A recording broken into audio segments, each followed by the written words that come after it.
Hello and welcome to another episode of the CG Garage. This is episode number 470 featuring Hugo Guerra, who is a fantastic person. I have been wanting to talk to him for a long time. He is a director, visual effects supervisor, podcaster, YouTuber, live streamer, well known in that space. Actually, a lot of people know about his YouTube channels and the way what he talks about there.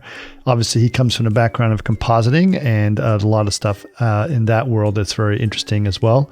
But we talk really about sort of him and his career, and the responsibility of people that are, out there and talking about the industry, such as his channel and even this channel, and what people need to talk about. We talk about other channels as well, such as the Corridor Crew and subjects like the backlash against CG in the movie industry right now. And it's a pretty interesting subject in general. Talk a lot about AI and how that's changing the world of compositing and other tools and visual effects, and other things that he does, such as Hugo's Live Desk, which is a live stream. Hugo's Desk, sorry, and which is really, really cool. So really great to talk to him. As you guys know, I haven't had an actual podcast out in a couple weeks. I've been busy. We did a recap episode last time, so it's been a little bit hectic. But I just do want to let you guys know that I have been working very, very hard on Project Arena, and a lot of stuff is going on right now. So I am on the other side of some of the projects we've been working on. So we'll be talking more about that as that comes out. But there is an article that came out in FX Guide. I'd highly recommend you guys go look at it on Project Arena so they can get some idea about what we're doing. So it's really a very, very exciting project for me. It's actually, honestly, one of the most elaborate projects I've done in a very, very long time. So very excited about it. Anyway, a couple of product announcements. Speaking of Project Arena, I do want to let you guys know that Vantage 2 Update 3 is out. We've added several features into this, which are very, very important, such as layered materials, new multi-matte render elements, and we've done some UX changes as well. But layered materials is a big one. That enables a lot more stuff that we can add into Vantage, and definitely go check it out. So if you are interested in Vantage and you want to know more about it, just go ahead and go to chaos.com to learn more about that. And just to let you guys know, a lot of people have said, hey, I want to get in Project Arena. Well, Project Arena is really for stages. So if you have a stage, yes, then we definitely would like to let you guys know about that. But if you just want to know how Vantage works, you can do that. You can just use Vantage, because Vantage is really the essence of what Project Arena is all about. So if you want to take your current projects that are in Max or Maya and you want to see them in real-time ray tracing, you just use Vantage, and that works just as it is. So let me know a little bit about that. Okay, in terms of events, FMX is happening as of the release of this podcast, April 22nd, and it's going through the 25th. I will not, unfortunately, be at FMX this year. I have been very, very busy on this project that I've been mentioning, so I won't be able to go. But we have a lot of stuff going on at FMX, including a lot of talks that we're doing. And so just go ahead and check it out. So just if you are at FMX, we'd love to see you. Just go to chaos.com/events for all other events that are happening as well. Now, of course, if you guys enjoyed a podcast, or this is the first time you're listening to a podcast, you can make sure and follow us. All of our podcast pages are at chaos.com/CG Garage. We are also on Facebook, which is facebook.com/CG Garage Podcast. And if you'd like to watch any of these videos, all of our videos are at youtube.com/Chaos Group TV, where we post, again, all of our videos, including this podcast. And if you have suggestions of podcasts, please let us know. Just email us, labs@chaos.com. We have been getting lots of great suggestions, and we do follow up on a lot of them. So I'd love to hear more if you guys would like to hear more people on the podcast. Again, that is labs@chaos.com. But for now, please enjoy episode number 470 with Hugo Guerra. Welcome to another CG Garage, where the Chaos Group talks. You'll know it's over when the last bucket drops. We're gonna fire off rays in high dynamic range. We know that ambient occlusion is passe. Global illumination won't lead you astray. And while image-based lighting is really swell, You need to make sure everything has fun now. Awesome having you on. You are, of course, a big personality in the world of visual effects, and you've been doing a lot of this stuff. And I'm sure people might have heard your origin story, but just for the context, this podcast here can be a little broader in terms of its reach with people that are not necessarily in visual effects. Give people a little bit of a background on yourself, like what got you interested in doing visual effects? What's your origin story? Okay. Well, first of all, thank you so much for having me on the show. It's a delight to be here. It's a pleasure to be invited. I can't thank you enough. Your podcast is fantastic, and congratulations on been running for so long and having so many amazing guests. Thank you, Hugo. So I guess I don't want to do a very long story because I think most people already kind of know, but I'm originally from Portugal. My background is arts, so I did a fine art degree. That was my original. I was a painter and sculptor and doing video art and doing those kind of things. That was my first thing. And then I kind of started dabbling into After Effects when I was still at art school to do video art and to do some of my short films. And what year was this approximately? This was in 96 when I was at art school. And then I started dabbling with After Effects in 97. So I've been using After Effects since 97. And now Nuke, of course, for the last 17 years. But that was why I started using these softwares, because I wanted to do my art project, And I did. I found some success. I did a lot of short films, found some success on the award circuit in Portugal, did a lot of music videos, did a lot of short films, got nominated to a lot of awards there, even ended up doing a TV movie as well while I was in Portugal. But I kind of had to leave Portugal because there was not much of an industry. And so couldn't really find where to go next. And so I left Portugal and became an After Effects artist and then an art director in a company in Sweden. Which company is that? I was there for 2 years. It was a company that doesn't really exist anymore. So it was a company at the time in 2004, 5, 6, where I was there for 3 years. This was called Animec at the time. That company doesn't really exist anymore at that kind of company. And it was mostly a company that used to do technical videos and corporate videos and commercials, a lot of commercials for the Swedish market. Learned a lot there because I got really into After Effects and Fusion and then Shake and then Nuke while I was at the company. Right. And then I finally came to London, which was always the dream. I had this kind of dream of working at the mill as an artist, and I ended up being able to do that. I went to London, was on set for a couple of projects for the BBC, and then was teaching at Scape Studios, and I was teaching at a couple of universities. Ended up then getting invited. I ended up becoming a freelancer at the mill, and then I was there for a few years. Then I became what we call a permalancer, which is a freelancer that stays there forever. You just don't get the benefits of the permanent. No, I know. And then I ended up being invited to become the head of compositing there. And I was the head of compositing on Nuke at the company for many years and was on set doing a lot. I had a team of 20-something people on my department, and we did hundreds of commercials while I was at the mill. Kind of left then and left the mill in 2014, and then became independent. And at that time, I became also a visual effects supervisor, but also a director. So I ended up directing a lot of cinematics for the games industry. Directed cinematics for Ubisoft, directed cinematics for Dumbusters, directed cinematics for Sony, PlayStation. Ended up working a lot on the video games industry together with an agency called Fire Without Smoke, also Sony, PlayStation, and also Fat Shark and Ubisoft and a couple of other companies.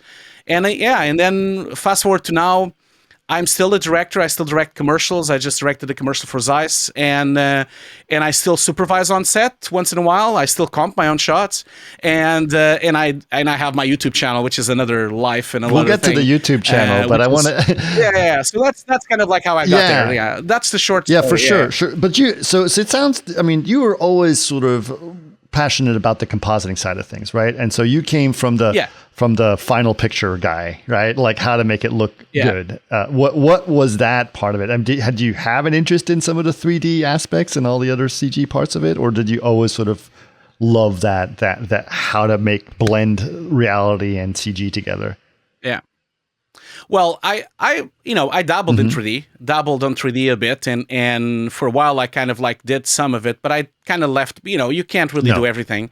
And yes, it is true. Like I've always been much more connected to compositing because of my background in arts and also my background in footage. Because I used to be a cameraman and I used to take a lot of photos. I used to use cameras all the time. I have a lot of video cameras and I've always used video cameras all the time. And in fact, I even was doing broadcast TV while I was in Portugal for a while. So I kind of like, because I was so connected with cameras and on set and actually shooting something, I think that was why the natural progression to compositing came, because it's all about the footage. And so I kind of gave up on 3D a couple of, like many moons ago, because it's just too much. I can't do all of it. I prefer to hire better people than me to do it. That's a good way to put it. Yeah. It's a good way to put it. Yeah. Now, having been cameras, obviously you've seen evolutions in both cameras in terms of how cameras work, digital cameras, and how that affects things. And how have you seen that effect take place with digital compositing and cameras, and how that, because, if you started in 97, you were probably dealing with SD footage at the beginning of things, right? Oh yeah, absolutely. In fact, like if you look at that on the top there, on the top of the shelf there, I have my XL1, Canon XL1 still, and I still have my mini DV cameras, and I have a huge collection of cameras over there. So I still have all my cameras. I started with Video 8, and then I went to AI 8, and then I went to mini DV. So basically went through the revolution of Canon with XL1, XL2, and then basically jumping into HD with Panasonic with 720p. And so, yeah, I got all of that because I was just right on the middle of all of that happening, while we were having still these weird cameras with interlace and HD. And it was just like, it was quite weird at the time. It evolved quite quickly as well. So, yeah. What about color space? The evolution of color space over time? Yeah, I mean, I guess color space has always been a tricky thing for all the artists, of course. And I was very, obviously, coming from broadcasts and from cameras, it was just Rex and 9 the whole time. There was no any other thing. But once I got to the mill, and because we were trying to synchronize the flame department with the compositing nuke department and also with the color department with Baselight, we had to have many meetings, and we spent several years it took years to kind of massage a color space pipeline into the mill, to the entire mill's pipeline all over the world, because they have many offices all over the world. And so we spent a long time starting to move into linear, and then move into actual complete linear workflow, and it took a long time. We never really got all the way to ACES at the time while I was there, because I left before that happened. But I'm now currently using ACES from start to finish in all my projects. And if you really want to get grasps on ACES between Baselight and DaVinci and Nuke, and you should really I really recommend my buddy's Victor Perez's book about ACES. He has a really good book that he just released just recently. It really goes through the pipeline and how you should set up everything. It's a really good book. I really recommend it. We'll definitely. It's not paying me to do that. I'm just let's plug his book. It's fine. That's a great idea. In fact, we should probably get him on the podcast. Maybe he can plug it at that point and talk a little bit. I love it when we go super deep on geeky stuff sometimes, but not. but that's really cool. So having done all of those things, it was really pretty interesting. Did you always feel that a natural affinity to being on set and to sort of work with people on set? Some compositors are not necessarily always ready to be on set or do those types of things. Is that something that sort of always attracted you to sort of see it happen? Oh yeah. Absolutely, because when I was younger, I couldn't get enough on. I always collected a lot of DVDs and a lot of Blu-rays. Not Blu-rays, of course, but I have thousands. I have almost 2,000 Blu-rays in my collection. I can see them behind you. And so I'm a huge, I'm a huge nerd. My collection, my Blu-ray collection is downstairs. This is my games collection. That's another thing. But talking about the Blu-rays, because when I was younger, I was obsessed by watching the behind the scenes, because at the time in the 90s and the early 2000s, the Blu-rays were really in detail showing the behind the scenes. Those are the DVDs. The Lord of the Rings one was the big one that had so much stuff. It was amazing. amazing. And David Fincher's DVDs were also really packed to the bone with stuff as well, especially Fight Club's DVD, and there was a lot of really interesting things. And so I got quite obsessed about that, and I learned a lot by watching that. And then I couldn't wait to go on set. And I started going on set when I was still on Sweden in that company at Animec, and then I never looked back. Whenever I had the opportunity, I went on set, both in Sweden, in Portugal, in the mill, also at Sony. I was always on set as much as I could. I also went to LA to do a couple of short films as well. And so it's just amazing because you're there, you're shooting something, a collaborative effort, trying to solve problems. It's such a team effort. I just absolutely love it, trying to troubleshoot both the visual effects, but also even just the normal thing, regular things that has to be shot. Really recommend anyone that is working on this industry, even if they hate the notion, they should at least go on set once in their career, because it really broadens your mind and opens up how things are done, and it will really give you a different appreciation of how you can solve things, and also kind of in the future maybe even think in a different way. I'll give you a really quick example. Because I was on set so many times, I got so used to actually getting the entire capture of the entire film. So whenever I had a commercial, I would request the entire rushes, the entire hard drive with all the shots. And just having access to all those shots, because I was on set and I knew what they shot, it was so much easier to find clean plates and to find patches and to find other pieces of other takes that could help with my compositing work. Because if you just limited yourself to just that one single shot, you kind of like, there might be other shots that might help you stitch something together. So it really made a huge difference. And also not to mention that you get access to the raw footage, the full resolution footage, which can help you in tracking. It could help you in cleanup. It can help you just to have a more clean plate to work with, instead of being dependent on a processed plate from grading and from whoever is feeding or conforming your shots to you, Sure. So, I actually always, like, when I'm on set, the pressure always is that, especially the time that you have, right? When the AD gives you saying, okay, you have 5 minutes to make a decision that's going to affect months of work, and you're like, yeah, because something changed. It's like, well, we're going to do it this way now. Is that going to work for you? Wait, what? And you don't have a choice, It's like, you have to sort of make these choices, and they're very tough choices. You don't have like, well, let's sit down and talk about it. No, you don't have that kind of time, right? No. But don't you feel that you become such a better artist because of that? Because I felt like the troubleshooting part is always, I teach a lot, as you know, and I always notice my students really have a problem with troubleshooting, because they're not used to going and making decisions in a quick pace, and just being on set just makes your mindset in a different way. You start killing your darlings really quickly, and you start really just caring about the absolute essential. And I think that really makes a huge difference, even when you're working normally in production at your studio or at your home. It just makes a different type of rhythm to work. I just felt I can't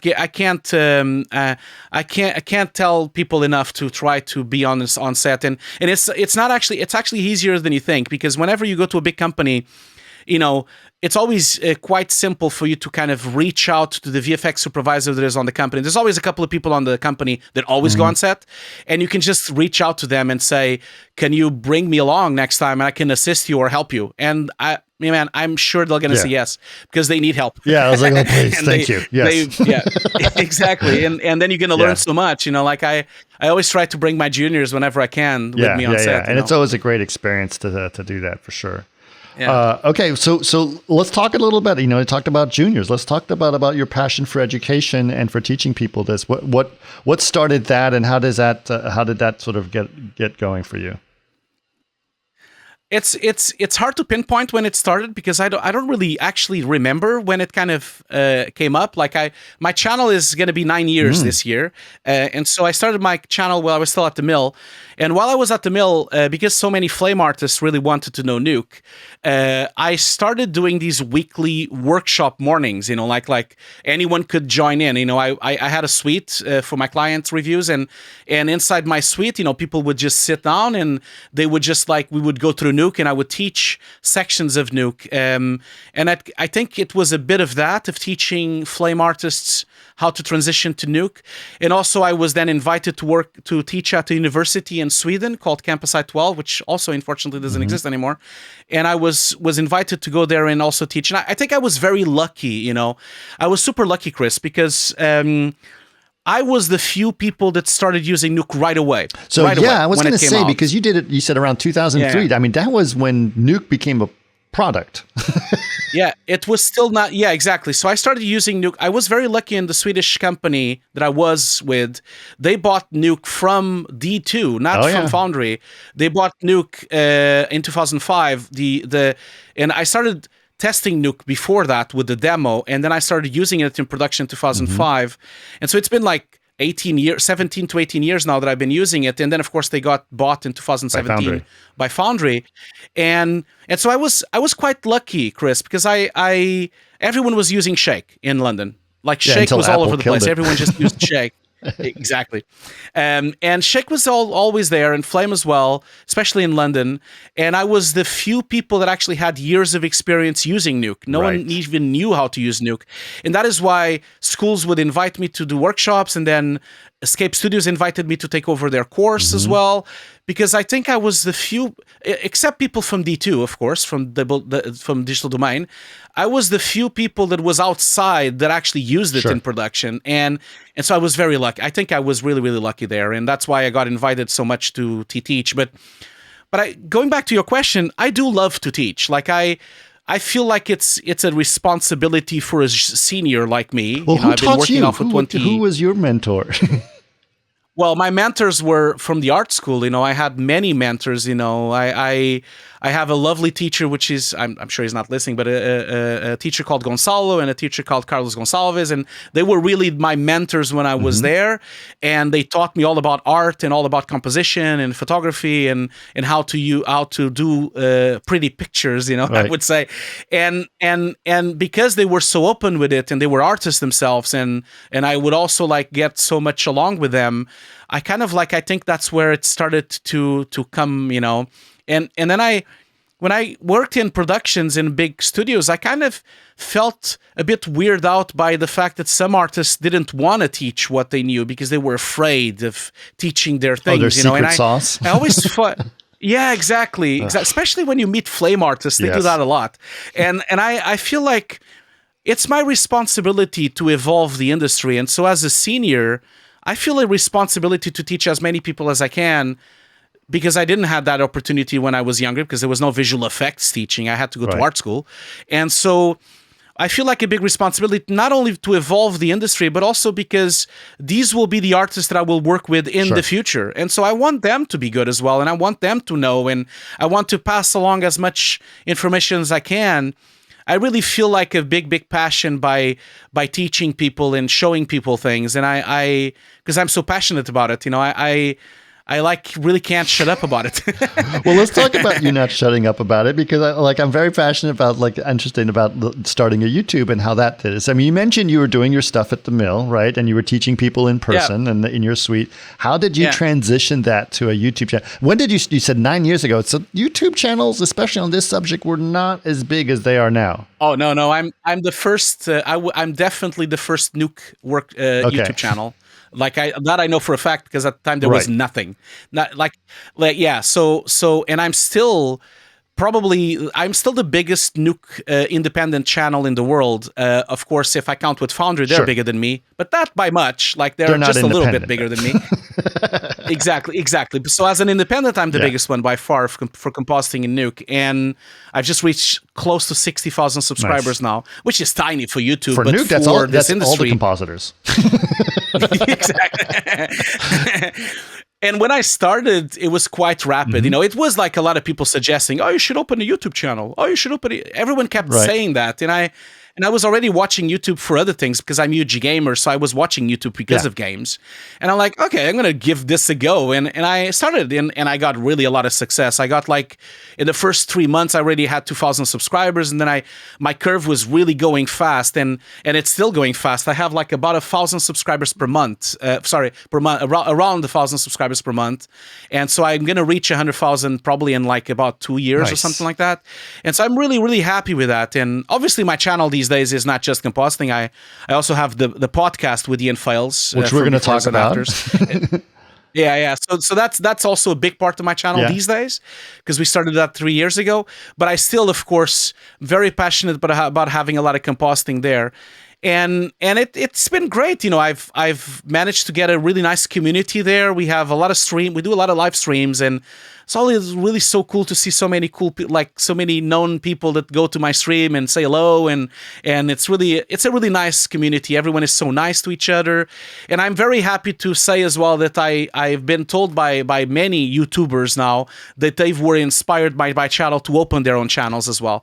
And so I'm so happy that is now happening. And now, of course, there's thousands of YouTube channels that relate to this kind of topics, but I am so happy that it kind of like went to YouTube. What do you have to do? What do you have to do to get more like in terms of, because obviously creating the content is something that you know in the back the back of your hand. You know exactly what it's going to look like. You know what it's going to do. You know what you're going to show. But how do you manage that? The YouTube-ness part, getting the people there, make sure the schedule's on. Like, what are the things that your people need to know if they're going to start their own thing? What's the secret there, especially in our industry? Well, the first thing I will say is that on our industry, it is incredibly difficult to ever get any kind of good revenue on YouTube. And so if you're going to do it because of the money, I would advise you not to even start, because it's not about that at all. You'll never get a lot of money from YouTube, because YouTube's algorithm really doesn't work for a small channel. And believe me when I say that I've had many meetings with YouTube, you know, because I'm a beta tester for YouTube, and I have a lot of meetings with the development team at YouTube, and it is incredibly difficult for the algorithm to really catch a niche product like my channel. And so I really advise people to not be dissuaded by the lack of revenue that they're going to get from YouTube, because it's going to be dollars, not thousands. It's going to be like it's going to be counted in 2 digits, maybe 3 if you're lucky. So, you know, you're probably going to like find yourself to $50 a month, or maybe $100 a month, and then $200 a month, and then that's going to be a good month. And so don't focus on that. I think people should focus on the way of building a community and a following, and then that will drive a way for you to maybe sell a book, or sell a course, or sell a workshop, or sell other things that you might have, or even sell yourself. I must say that it's funny how things turned out because of my YouTube videos of disc constructions, and because I show a lot of production. I always ask my clients if I can show the real shots, and I do show real productions on my channel, because I always bother my clients until they say yes. And so because of that, I've had also new clients that contacted me to do jobs because of my channel. They saw how you did something. In fact, yeah. So in fact, like I years ago, like I was contacted by many game studios to do cinematics because of my channel. Zeiss was the same thing. They also contacted me because of the content that I do on my channel. And so it's like I said, the channel is like a gateway to something else that you might be doing, either a workshop, a course, or a book, or even just like an online course or a platform. Or even, you know, if you're doing more techie thing, it could even be a gateway to sell equipment or to sell other things. I think that's the approach.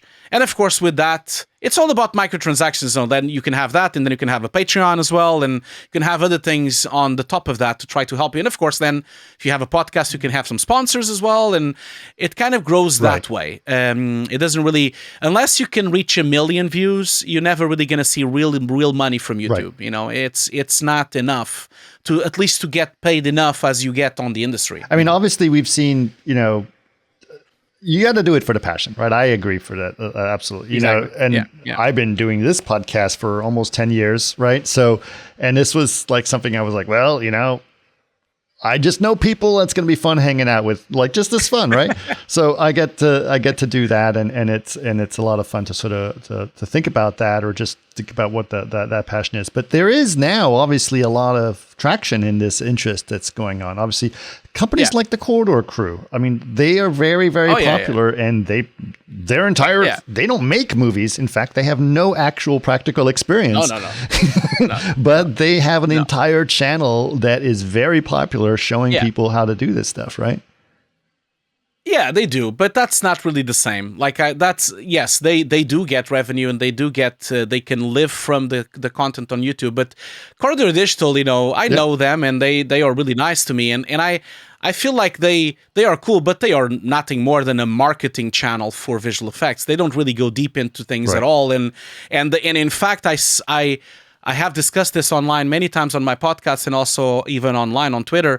I do think that they actually didn't help the situation, because a lot of times their bluntless disrespect sometimes to visual effects, and the way that they sometimes phrase or name things on their channels by a clickbait way, sometimes it's not good for the industry, because it's not just their fault, but I definitely think they have contributed to the no CGI and the backlash that exists right now.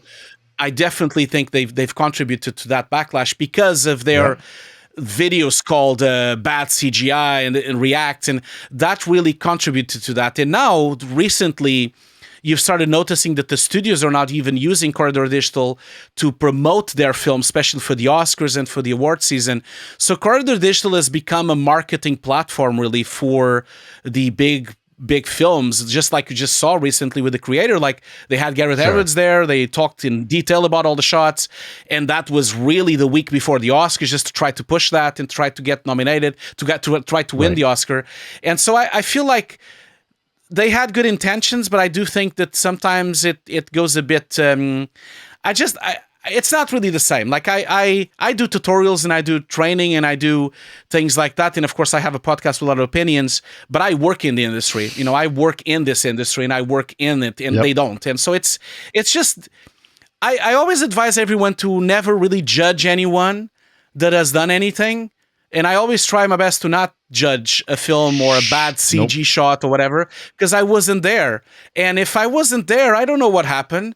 You never know what happened with the client, what happened with the feedback and the producer, or even the budget, or even the pressures they had, or no one knows until, like, if you don't know that information, you can't be on your high chair saying, that's bad. Well, they try their best, I'm sure. Did you see Jonas Using's videos that he's done on no CGI? Yeah, of course. They're so good. Yeah, of course I did. Yeah, they're really, really good. Yes. Yeah, of course. Absolutely. I've been banging on that drum for 3 years on my podcast. And so have I. It was just nice to see the context with which he put it. And it was like, so well put together. It's brilliant. Yes. They're really, really good, and I've talked many times with him. He's such a nice guy, and he's going to be with me at FMX as well, presenting a panel. I heard, which is so exciting. Nice. Yes. Yeah, exactly. Yeah. I'm going to get to meet him in person as well, because I'm going to be at FMX as well doing a panel. So I'm at FMX doing a VFX Notes podcast live with Ian as well. And so I'm going to get to meet him in person. But yeah, these videos are fantastic, and they are just the perfect mix of something that could be shown to a person outside the industry, which is nice. And the way he's explaining it is really easy and really, like, I could show it to friends of mine that don't work in this industry, and they'll probably understand it, which is exactly what you need. Absolutely. Yeah, that's really good. I think, well, first of all, this is a great advice on people and thinking about what we need to do and think about how this is working. It's just kind of fascinating now that people are, YouTube itself, right, has become so much more, and the production values that people are doing for YouTube are going so high that it's going beyond like, I'm making a movie, a TV show. It's like, no, I want to see a really amazing YouTube, and there's some great stuff. What are your thoughts about that? Like just the media itself, how media is changing, and how visual effects, especially 2D, because 2D is used in almost everything, right? How you think about the media itself and the trends that are happening there. On Well, YouTube, just like everything. I mean, YouTube and, Yeah. TikTok, even vertical videos now, like everything. Like, think about that. Yeah, things changed quite rapidly, really, to be honest. Because when I started on YouTube, YouTube was not taken seriously at all, and now it's taken as serious as any other TV channel. And in fact, it's probably getting a lot more traction than any TV channel. Way more. Yeah, way more. And so, because the advent of people, there are many people that I know that only watch YouTube. They don't watch anything else. They don't even watch TV. Which, it has its benefit and its downfalls as well. Of course, it would be nice if people leave their bubbles, because YouTube feeds you An algorithm. an algorithm, and I kind of like feel that I do miss the discoverability of things that you just stumbled upon by just watching TV, because sometimes you're just swapping channels and you would find something randomly. And so like you would do when you go to a record shop or to a Blu-ray shop or anything like that. And so that's gone, of course, unfortunately, and now it's all algorithmically fed, but it is amazing to see the production level. And you've mentioned Corridor Digital. Corridor Digital are an example of that. They do an amazing visual effects on their productions, and their standards are as high as any BBC TV like program that I've ever seen. And in fact, I think it's even better than a BBC program that I've seen. And so, and he's not alone, like there's a lot of content creators on YouTube that are doing remarkable work, even using compositing and even using CG on their work. So I guess that's a brand new platform and a brand new marketplace for artists like us, which is really cool as well. But it has changed so rapidly. Yeah, for sure. Okay, so you mentioned, I'm going to get some more difficult questions, if that's okay. That's fine.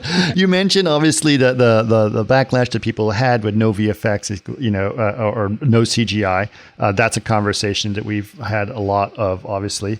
And, as a personality, as someone that's out there that's talking about stuff, right now we have a huge amount of conversation happening around the use of new tools, especially AI tools, and how that affects things. How do you navigate those waters? How do you talk about those things, good or bad, without necessarily being villainized by one camp or another?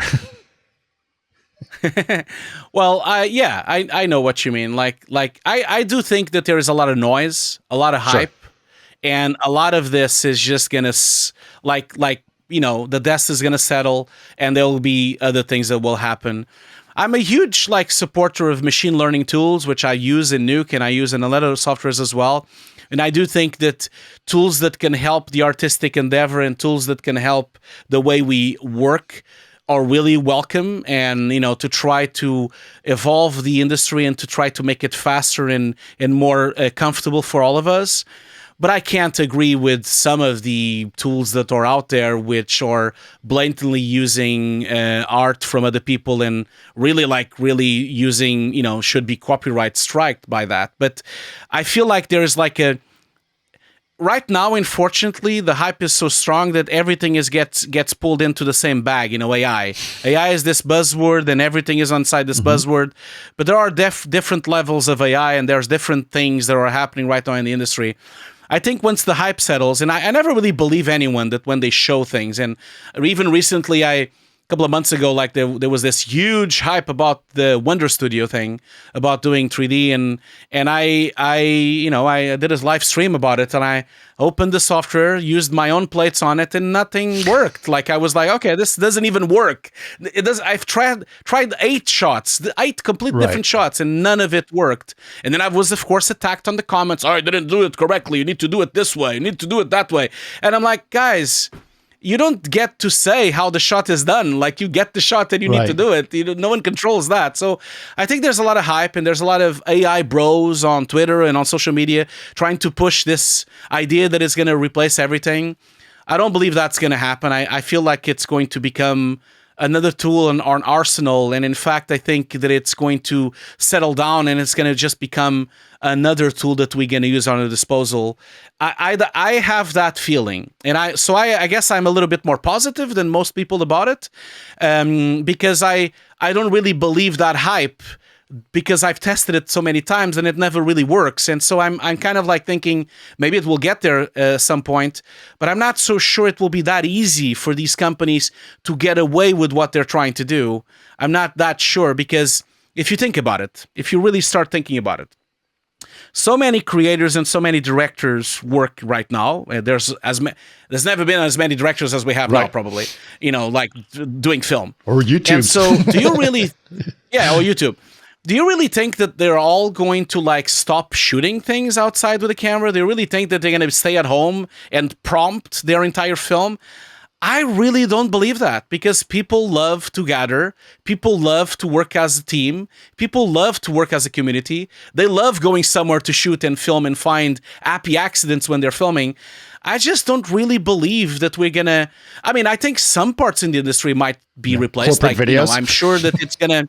corporate videos, and I'm sure stock footage will be changed forever by it, and people trying to get a quick buck. Yeah, of course, we've always had those, that's fine. And we also had hacks and people that want to do things and don't have any talent whatsoever. That's fine. That's always existed. It's just that they're now more multiplied by the social media.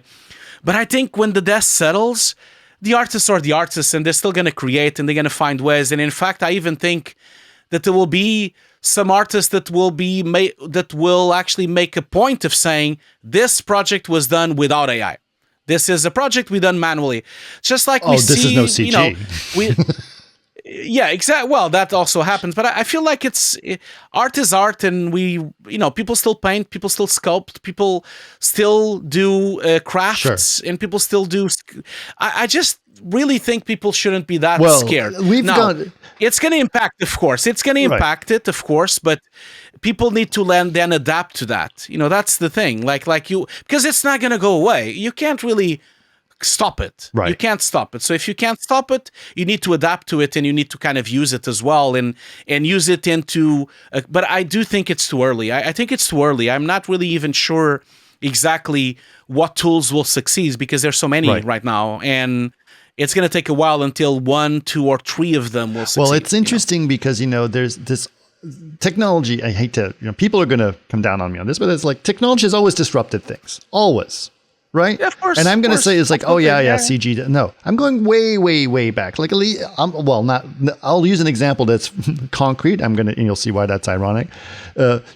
Architecture, right? There used to be this thing where if you're using metal for structure in architecture, that's not architecture.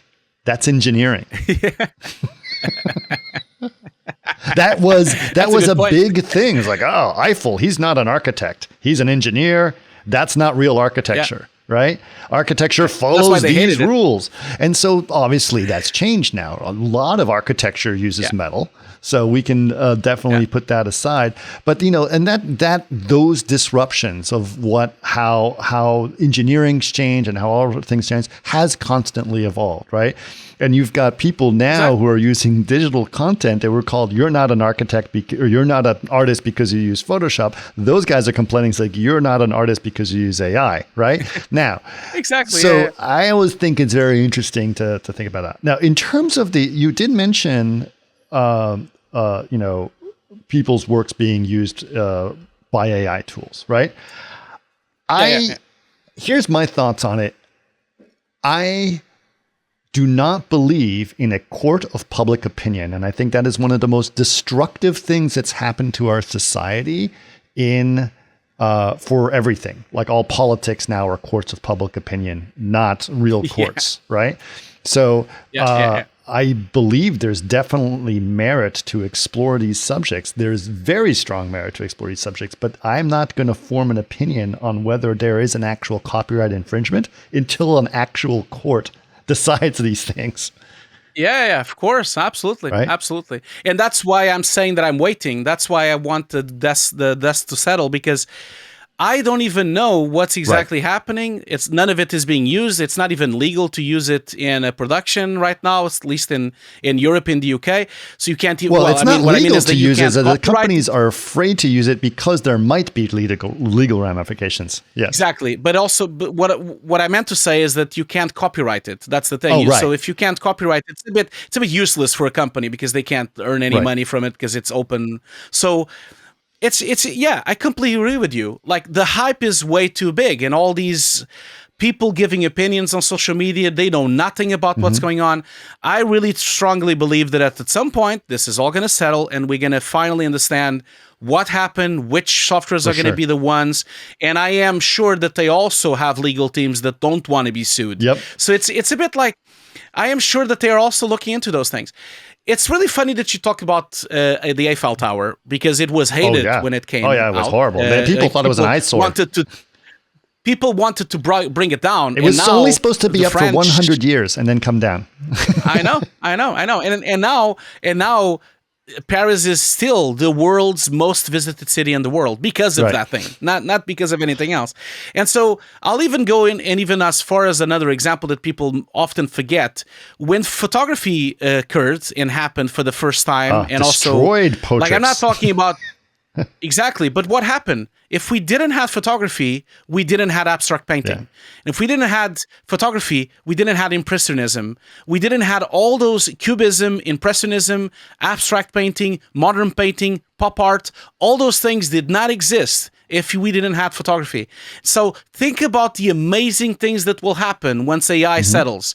The new forms of art and the new forms of creative processes that we're going to have because of artists fighting back with something brand new.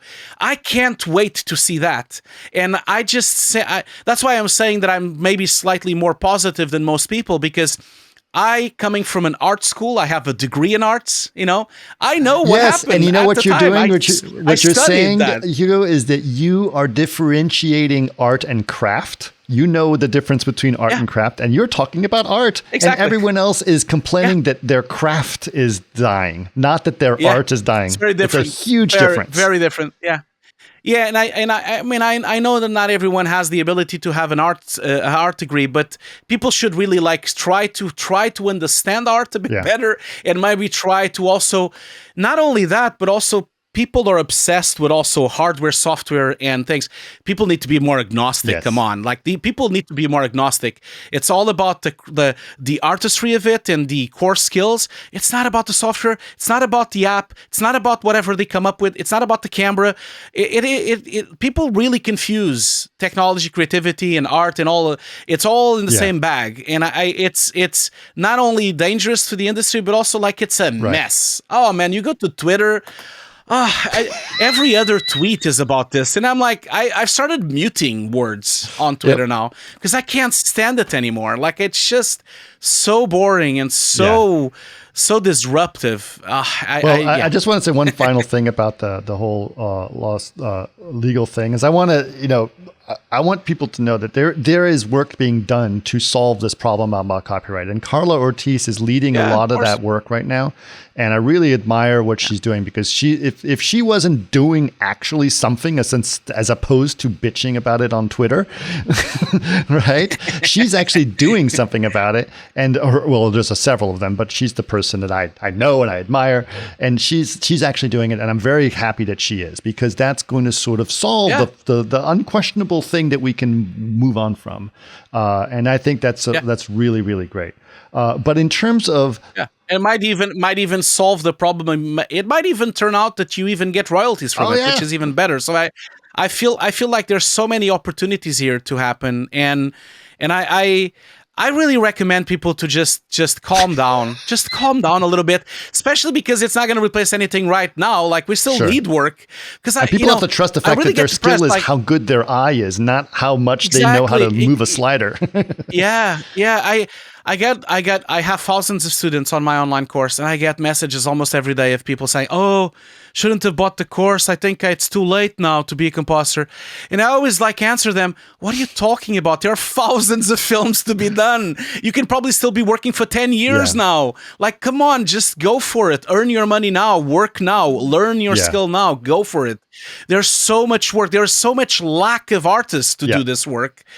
Companies struggle to find people to do things. They struggle to find high quality artists that know and have a good eye, like you just said. They're not after click makers. They're not after people that know where to click on all the softwares. They're looking for people that know how to do an image, how to make something that looks good.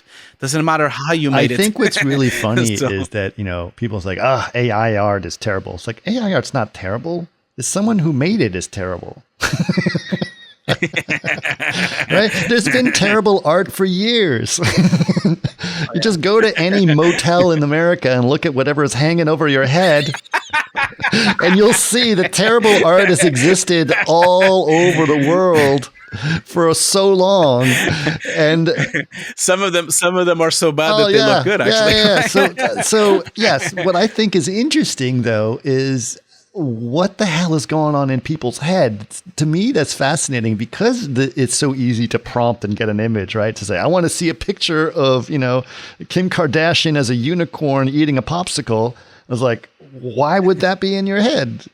And why would you want to do that? Because and what are you going to do with it? What are you going to do with it? Before this, when you used to go to popular places like ArtStation or whatever, all you saw was an Iron Man suit and a girl in a bikini with a sword, right? And so that's all you saw. Now suddenly there's so much more weird stuff that is coming out because it's in people's heads. Now, I'm not necessarily saying it's the right tool to use it or it's copyright or like do it in the style of whatever. Like all of those things are definitely questions that we need to be aware of, but it's like, what is going on in people's heads? This is awesome just to think about. Average Joe actually has something he wants to see, which is cool. I know. People are much more weirder than you think, which is quite fascinating as well to see it, because we didn't see these kind of things. We used to see it only on our local school or local pub or local restaurant, and there was like always these weird comments here and there. But now we're seeing them in the public domain. It's fascinating. I didn't even thought about that. It is a great way. Someone needs to do a study about this, about the psyche of all these people and see. Like what's happening. I'm sure people are already doing that. It's a great little slice of here's the culture of 2024 and understanding what people are excited about. So let's talk a little bit about your podcast and how you hooked up with Ian and how all that started. Tell us a little bit about that and what's it all about, because some people may not necessarily know your podcast, so this is a good opportunity for them to learn about it and subscribe to it. Of course. Well, thank you so much for plugging the podcast. I am so grateful for you to do that. Yeah, so the podcast, it's called VFX Notes, and it's a podcast that we now do every week. And we basically, me and Ian just sit down and review films. We just go through. We usually always start by reviewing the film. Normally, there are films with a lot of visual effects. Sometimes not a lot, but sometimes there's always some component of VFX. That's why it's called VFX Notes Podcast. And we review the film. We always talk a lot about the cinematography because that's a big passion of mine. And also we all talk a lot about the visual effects, of course, because it's also a passion of both Ian and me.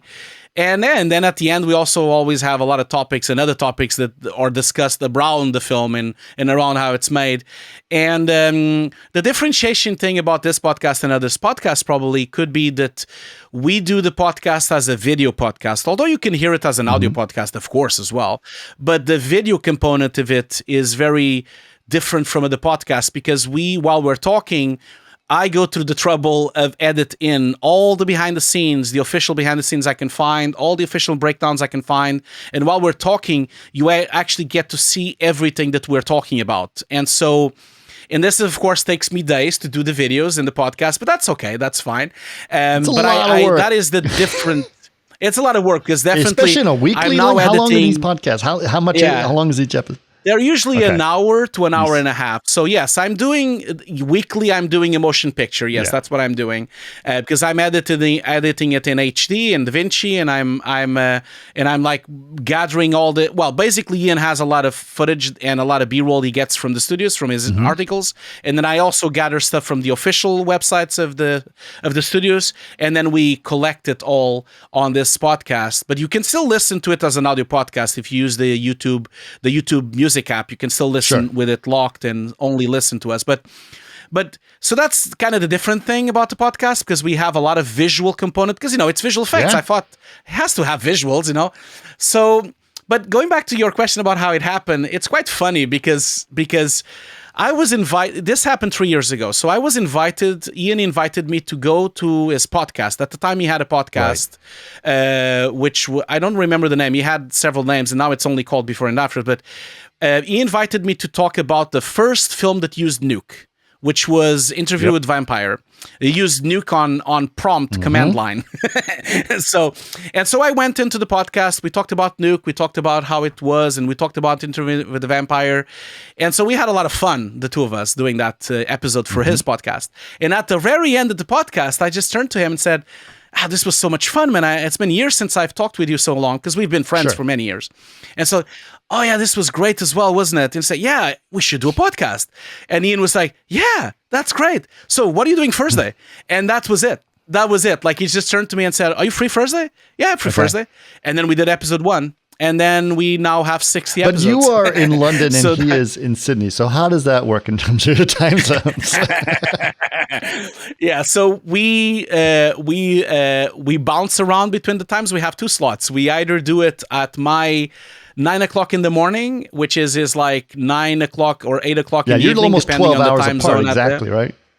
Exactly. So we either do it, me at 9 and his at 9 in the evening, or I do it. I'm a night owl, so I really like to work at night. Ever since I've been working remotely and from my house for 8 years now, and so I work at night. And so a lot of lately we've been doing it at 2 o'clock in the morning, and that's like 12 o'clock for him. So that's my preferred slot, because I am very much articulated at 2 o'clock in the morning, and he's still on his afternoon, so it's much better for him and for me. So yeah, it's normally it would have been a bad schedule for most people, but for me, since I'm an idol, I'm happy with that. Okay, and you still, besides that, you are still doing your other YouTube, right, as well? Yeah. So I do streams every week as well. So I do it Thursdays. And these are live streams? On Thursdays. Yeah, live streams. I do it on Thursdays at 3 o'clock in the afternoon, UK time. So I alternate between showreel reviews, where I review showreels from people. The series is called Honest Showreel Reviews, where people, I don't review their showreel without the presence of the artist. So the person has to be there with a microphone and a webcam, and we talk through the showreel.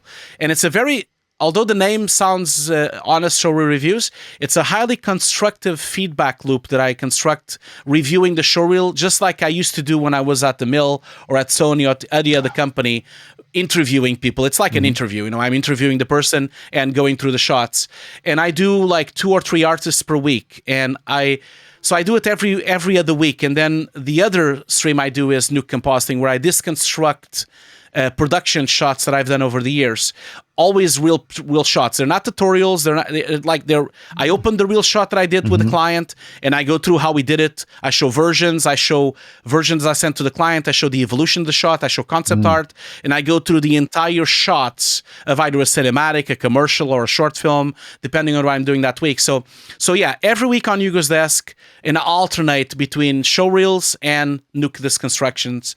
And so yeah, I do that every week as well. And then occasionally I also have a review video, either of a tech review video, either a monitor review or a Blackmagic camera review, or whatever other things that I'm reviewing at the time.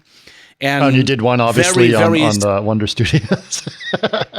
Yes, I did. Yeah, and I do it very, very suddenly now, but my passion is video games, and so I haven't done it in a long time, but I used to do reviews on games as well, the games that I really love, and I'm gonna go back to that. But it's busy. I'm really busy with my production work and my own work. I'm compositing. I'm compositing a TV show for Amazon right now, and with my team, and I've just finished a commercial. So I'm also busy with my own work. So you actually have a job on top of all of this stuff. Yeah. The YouTube is my part-time. Yeah. YouTube is like just my main job is a VFX supervisor and working as composer and also as a director. But I don't take all the for a long this is something else that I didn't mention. When I was at the Mill, we used to do a lot of work, because they would take anything. I don't really do that on my company. I have my own company, and I only do one job at a time. I never do more than one job at a time. I just learned the hard way, because I was burned out by so much work, that I now just do one job. I have a job, I do that job, and then when I finish, I get another job. And that's it. Like, I do one commercial at a time, one TV show at a time, one short film at a time. I never take in 2, 3, 4 jobs at the same time, because I just don't want to be there again. I don't want to burn out, and I don't want to be incredibly tired. And I also want to keep teaching my students, and I want to keep doing streams. And, you know, I have an online course, which I have over 2,000 students on that course, and I do classes for them, and we do meetings, and I have a Discord channel with them, and I talked with them every day, you know. So I like doing those things. I don't want to just work, you know. I want to do other things as well. So, well, that's amazing. That's a lot of stuff. I know, you know, when I started this podcast, my feeling was like, okay, how am I going to do this? And I told myself minimum, like, don't edit. You know, this is going to be an honest conversation between people, and therefore I don't have to edit them. And I figured that's one of the things that I learned to do, is so that I don't have to do a huge amount, because I'm doing similar things. I'm writing blog posts, I'm doing things, and like, you know, it's really hard to juggle everything. So yeah.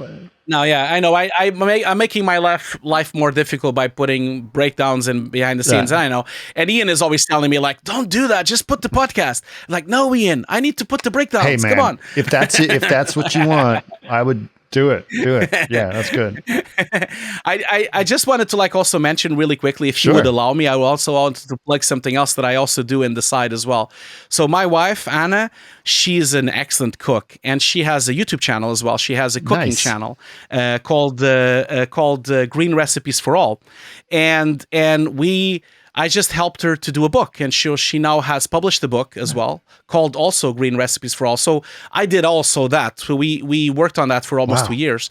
So that was a really fun side project that I've never done in my life. I've never done a book. We did all the photos together. We did all the processing the photos. I never used InDesign before in my life. I now used it for the first time. Doing a book is hard. Yeah, I was like quite amazed Turns out by they that. have a lot of pages. But it's so cool. I really enjoy doing books. So I really want to do a book of my own as well regarding VFX. Now that I've done the book with Anna, with my wife, and I love that as well. I love to do a lot of things, Chris. That's the thing. I've always enjoyed that, and I know most people know me for compositing, because for some reason I became famous for that. But I do a lot of things. I film, I do photography, I do compositing, I do a lot of things. So I like that. I like that discovery of doing different things almost every day. I do enjoy that. Well, it very certainly much, sounds like you're not bored. No, I'm not. You're not. There's nothing sort of monotonous about your days. Every day is going to be something exciting. Yeah. Amazing. Well, listen, Hugo, this has been amazing having you on. Of course, I would, you know, when things come up, I'm going to reach out to you again and say, okay, Hugo, you got to come on. We got to talk about this, you know, whatever. So I'm going to reach out to you again, I'm sure, in the future. But it's amazing. This is the first time that you've been on the podcast. It's been a long time coming. So thank you so much for doing it, man. Oh, yeah. Thank you. No, it was my pleasure, and it was amazing to talk with you, Chris. And also, like, congratulations on the podcast. Your podcast is amazing. It's by far one of the best podcasts of the industry. And I just, the guests you get in, they are mind blowing. And I was so humbled by that. I was looking at your guest lists of the last few months, and I was like, he wants me on the podcast? Why? Well, for obvious reasons, Hugo. For obvious reasons, you're very important, and you stand out in the industry. And I think you're a very important voice that is bringing up a lot of great stuff. And I think people listen to you for a good reason. And I think it'd be good for us to, you know, make people know that you're aware that there's a lot of resources that people can go to, especially you as a resource. So thank you so much for doing the things that you do.